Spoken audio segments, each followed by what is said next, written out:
All right, guys. Welcome back to another episode of Benny and the Guests. With you, as always, it's Ben. I'm joined today by a fellow I haven't seen in a while, but it was actually really good connecting with him. I always see him pumping me up on Facebook and stuff, but really, he has a nice journey I want to hear about, as well as what he's getting into now. But please welcome to the show, Chris Umana. I hope I'm saying it right. Chris, thank you for coming on, first of all. Thanks. Yeah, no, you did say it right. Hell yeah. There we go. I've heard it all. Yeah. I mean, everything. I've definitely heard all types. Every type of way to say it. Yeah. For sure. Yeah. Me and Chris, like he said, military, me and him were deployed together I think we crossed over we weren't there the whole time together, but we were there, not in the same spot, but kind of around there. And I saw him a lot. And he was always really down to earth, easy to talk to every time I saw him, and never caused no drama or nothing. So we kind of became colleagues through that. And then over time, I've just seen him on social media, and he's not like a influencer or anything, but his stuff is just good quality, that it's humble. And I was telling him about this, where it's humble enough that it's the right quality, where it doesn't seem like a kind of an asshole just bragging about his life. He has purpose and meaning behind it, where he's motivating others, and it's awesome. So without further ado, we're going to just dive right in. Chris, I never got to talk to you much about your whole life. So if you could just start from the get-go, where are you from, how you kind of grew up, what kind of went on through that whole early time frame? Man, taking me back all the way to New York. That's where I was born and raised over there. Oh, dang. On Long Island, yeah. I was, the whole military and all that was pretty last minute, now that I think about it. Yeah. I was not an athletic kid at all. Didn't do any sports whatsoever. None at all. Mainly because I just didn't have the confidence to do it at the time. I was involved in a lot of music though. I did a lot of orchestra. I played bass, some cello. Yeah, nice. Yeah, so it was the complete opposite. Yeah. What you see now. Yeah. And but throughout school, as a kid, my goal was to go to music school at upstate New York. Oh, really? Yeah, and I was to play really like concert. I played music a little bit too, but like, was it you wanted to play concert, cello or bass or? Yeah, like both, and then do music composition, write sheet music and stuff like that. Yeah. Compose even. I was really getting into that, and then I don't know what got into me like the last year or so when I was in high school, and I wanted to do more than that. Yeah. I didn't want to just go to college and which there was nothing wrong with that whatsoever. But, no. I don't know. I feel like I needed to go do something else first before I did college or school. And so I just joined the military, and my whole family was surprised. My group of friends were surprised. My teachers were fairly upset because they poured a lot into me to get into these schools. Man. So they were already had you on track to try to get you into these types of schools? Yeah, for sure. Yeah. I was, doing all the right things, talking to my guidance counselors, everything. I think it was like 2 or 3 months before I graduated high school, and I was like, I'm just going to join the Army. Dang. It was just like a complete 180. And that was like in March or April of like 2014. Yeah. And then by August of that year, I was at Fort Benning, Georgia. So like with that lead up, like you obviously that music was a big influence. Was your family military, or was there anything pushing you towar's that, or was it kind of just a lightning strike? No, to this day, no one in my family has joined the military at all. I'm the only person that ever did that. I think we have some law enforcement, maybe. We got some teachers in the family, right? But we don't have anyone else, at least to my knowledge, that I joined the service. I was the only one. I guess from that time, from the time I decided to do that through August and to the time that I left in August, like my mind just like shifted. I had to lose all this. I had to lose all this, baby weight that I had. I was like running around my house in the middle of the night to try to lose water weight to make this insane weight, standard, whatever it was. But yeah, no, like looking back at it now, like my family still sometimes like jokes around, like we thought you were kidding up until you left. Yeah. Like they thought I was either gonna like not do it and I was second guessing it because I actually failed the ASVAB. Shit. Yeah, Damn. I actually failed it. Yeah. I didn't take it serious at all. I was like, yeah, I'm gonna do this, and I just took it, and I failed. I think I still remember the numbers too. To pass, you had to get a 50. Mm-hmm. I had a 49. Damn. And it was like a 3-hour drive from Long Island to like Brooklyn. To the MEPS or whatever, right? Yes, I forgot what the base is called there. It was like a 3-hour drive. I had to drive up there to take the test. And I remember failing it. I don't know, because I was like 16 or 7. I was like 17. So in New York, that's pretty common not to have your driver's license. Because I didn't even get my driver's license until I was like 19. Damn. Yeah, that's pretty common over there. It's not a big deal. Yeah. But yeah, that whole drive back, I was just crying in the van because I just failed this test that I really didn't care about, or I thought I didn't care about. But I was like so frustrated. Sure. For some reason, I was like, I'm like, you know what? I'm just gonna take it again because I just don't like the fact that I failed this test. And my recruiter was like, yeah, you can just take it next month. And I was like, okay. So I went to like the public library, got like one of those ASVAB for dummy books. And I just studied, pretty much put all like the schoolwork aside. And I just like focused on that. Yeah. And then I passed it. I passed it like a 70 something. Oh yeah. So you were fine after. Yeah. So I was fine. And then because you failed it the first time, this is what they don't tell. I don't know if they do it now. What they didn't tell me was if you fail one time and then you pass the second time, you have to take it again within an hour time frame to confirm it was you that took that test. Wow. So I took it again like an hour later and I got the same score. And they're like, okay, it was you that took it. I was like, yeah, thanks. Dang. Yeah. So I spent like 12 to 14 hours at MEPS that one day. It was insane. Nightmare. For people that don't know what MEPS is, it's when it's a military entrance processing thing. All you do is go there and take a test to see what jobs you're available for. Like it's like an aptitude test kind of, but like it is like purgatory or the DMV. Like you're just sitting around. So I can't imagine being there for that long because the only time I went twice just to take the test and then I went for ship out date, and just the ship out date is like 8 hours, and you're so sick of it. That's awful, man. I was over it. Mm-hmm. And I can tell you what I ate that day. I can tell you what I was wearing.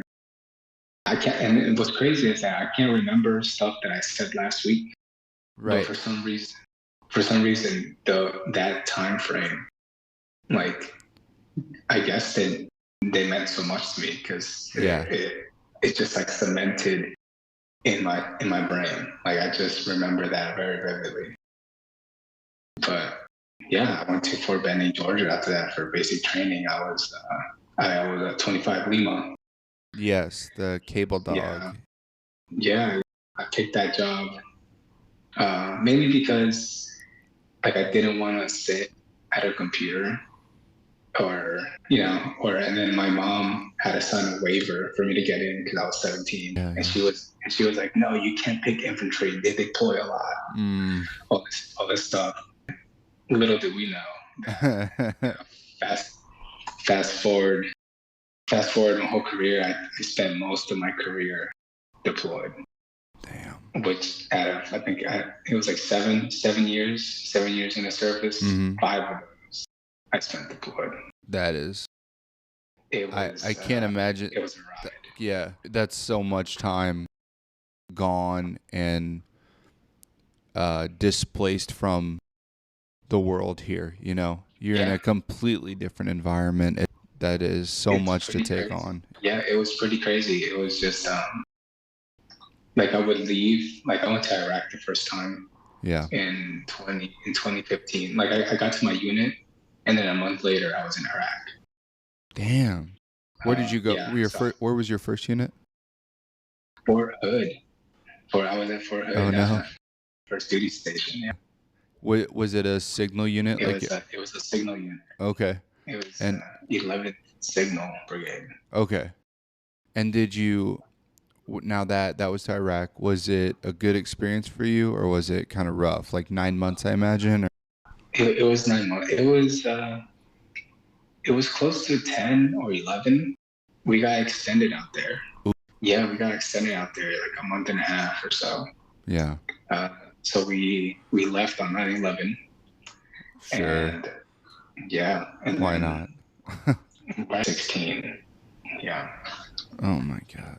So yes. you're doing your job, which most of that entails. I think, as far as I can remember, you're laying cable lines, right? For like for laymen, right? It's cable for internet, essentially, for it's like fiber networks. optics. So it's like fiber optics. Yes.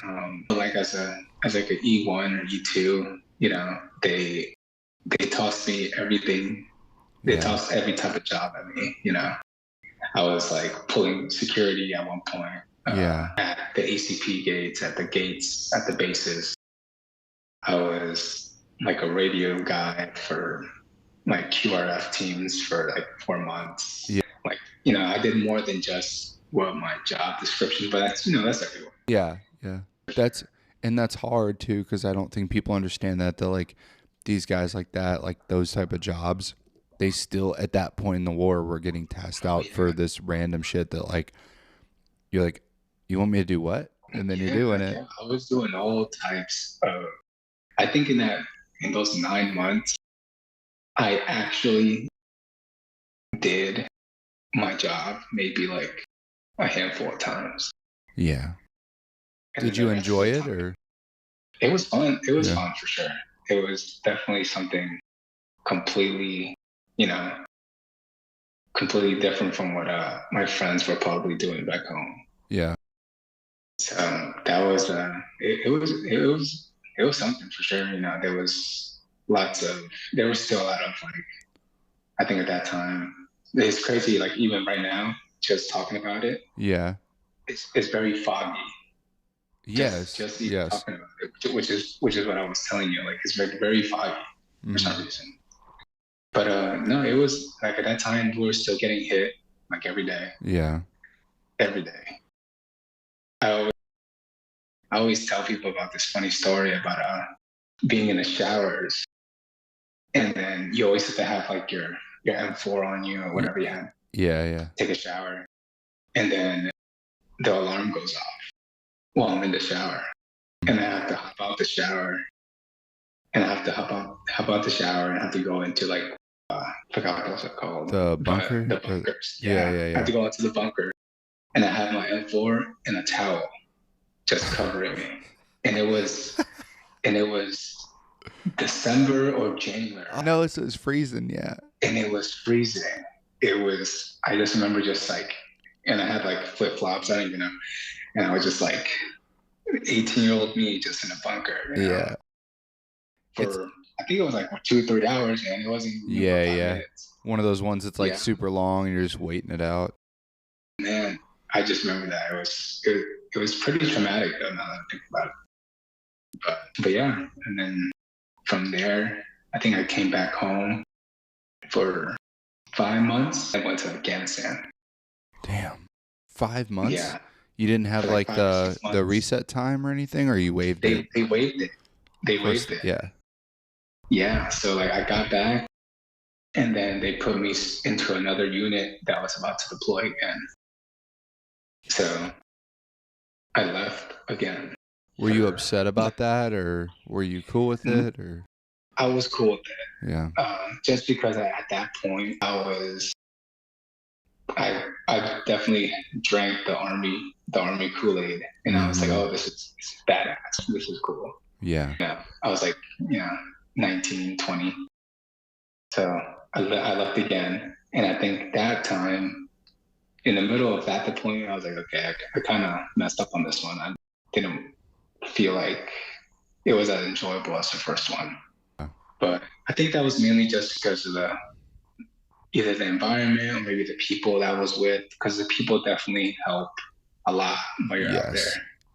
There was just a lot of people, just like maybe like soldiers there that didn't want to be there. We had like, just kill themselves and all this stuff. It Mm-hmm. was it was a little more intense that way. Damn. Was it still Yeah, a signal unit or was it it some? was still a student. Yeah. Yeah, Ended up doing the same type of stuff or was it a little different? that and that one it was more fiber. It Oh, really? was that yeah, it was way more of that. I was traveling to different bases, so I went to HKaya there. Mm-hmm. I went I was in Bagram initially, and then we went to Kabul, Yeah. uh, and a few other places. But I was definitely traveling a lot, so that was the fun part. Yeah, But that's kind of what I cool, did like not, hopping around and stuff. yeah, Yeah. especially like on the helicopters and stuff, Yeah, yeah, yeah. it was crazy. Yeah, I did that. That was a shorter one. It was like 9 months or so, or Okay. 10. Yeah, and then came back Well, hold on. for I got a yeah. question. So you do 2 deployments right now. Uh, I guess emotionally and stuff. How are you holding up with all that? Because you're single, Yeah, you're a young kid, like your family's home. man, yeah. Were you doing okay, or was there times where it So was? it was definitely a struggle for sure that I didn't let anyone know. At least my family. Like my family, even to this day, I purposely don't tell them certain things, right? Yes. Just because they don't need to hear all that. So, but in the time that I came back from Iraq and then deployed again, like I was like starving myself. I was losing a lot of weight. Yeah, yeah. I was like, I think it got noticed by like the commander, and then they had to send me to behavioral health because I was like, oh no, I don't need to go. I don't need to go there. Yeah. So yeah, I was like starving myself. I wasn't going out, and then when I was going out, I would spend all this money on alcohol. I was Yeah. just like drinking, any money, like It's private like what things. does Like it yeah, happens. like what does a 19-year-old do with all this money? That he really wasn't like disciplined enough to have. Yes. So I feel like that's a big part. And you're in a That culture that like embraces that lifestyle of like yeah, we worked definitely hard, we're gonna celebrate. I don't really for care about the sure. rest of the world right now. I'm gonna live it Yeah, up. yeah, like buying expensive cars, all this Yeah. nonsense, right? So I was buying jewelry, and Oh I don't yeah. even wear jewelry. I would just buy it just because I had the money to buy it, like Right. all this stuff. But yeah, no, like before, in between that time, and I feel like that was a pattern every time I would come back, and then it would just pile up. So Yeah. like in between a deployment, I would come back, just like get into like a deep hole. I would dig myself into holes, either financially, I would dig myself into holes emotionally, and then basically they would just go away when I left. They would just disappear because I would, okay, well, I'm deploying again, so it would just disappear. That's a great explanation of it. Of I think a lot of us do that because I'm guilty of it too. You you go somewhere and you're so hyper fixated, you're fine, and then you leave it, and then you're like, I dig myself a hole, financially, emotionally, whatever, and then you dip out of that and you go do something else, and then you find solace in it. So you're like, I'm good now, everything's fixed. When really like, no, you didn't fix the problem. You're you're just prolonged it yes, and you're avoiding it. Like you just found a way to avoid it for a long ass time and forget about it. for a very long time. Yeah, Mm-hmm. it was like I found ways, and I think that's kind of why I enjoyed after a while. That's kind of why I enjoyed being overseas for so long because it would make everything so simple.